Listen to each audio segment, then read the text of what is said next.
দক্ষিণ 24 পরগনায় কাকে যেন একটা আনা হলো পুলিশ অবজারভার হিসেবে। তিনি নাকি সিংঘাম হিসেবে পরিচিত।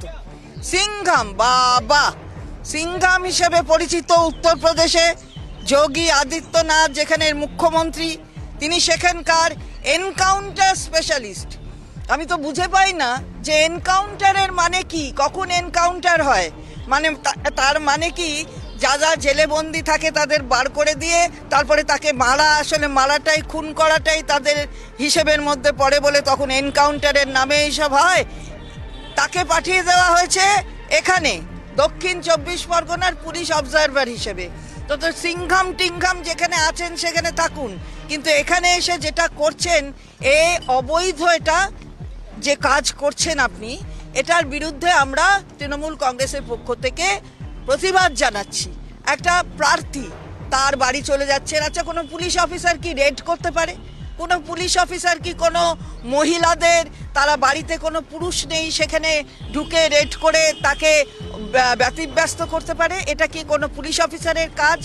আমরা বলতে চাই যে গাইডলাইন কি বলেছে, ইলেকশন কমিশনের গাইডলাইন বলছে যে পুলিশ অবজারভার অর্থাৎ যে কোনো অবজারভার সে চোখ আর কান হবে, হাত আর পা নয়, চোখ আর কান।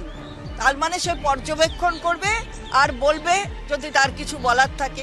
তার মানে এই নয় যে সোজা চলে যাবে, বাড়িতে চলে যাবে। এর পাস হিস্ট্রি সকলের জানার আছে, আমার বলার দরকার নেই। এর বিরুদ্ধে কি কি অভিযোগ আছে আপনারা সবাই ইতিমধ্যেই জানেন, এবং সমস্ত মানুষই জানেন যে মহিলাদের অভিযোগও এই অফিসারের বিরুদ্ধে আছে।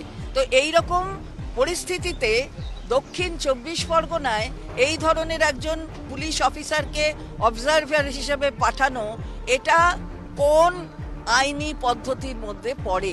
তো একেবারে পুরো নির্বাচন কমিশন কি নিজেকে একেবারে ভারতীয় জনতা পার্টির এজেন্ট হিসেবে তৈরি করে নিয়েছে? বিষয় তো সন্দেহ এমনিই বাংলার মানুষের নেই, যত যাচ্ছে দিন আরও তা প্রমাণিত হচ্ছে। আমরা এর তীব্র বিরোধিতা করি। মহিলাদের ওপর এই কেউ কোনো পুরুষ নেই সেখানে ঢুকে যাচ্ছেন, সেখানে বলছেন, এই ধরনের এই পাওয়ার কিন্তু কোনো পুলিশ অবজারভারের ইলেকশন চলাকালীন নেই, কোনো সময় নেই। পুলিশ কি রেড করতে পারে নাকি এমনি? পুলিশ কি গিয়ে এরকম সার্চ টার্চের নামে জিজ্ঞাসাবাদ করতে পারে নাকি? আমরা এর বিরুদ্ধে আওয়াজ তুলছি।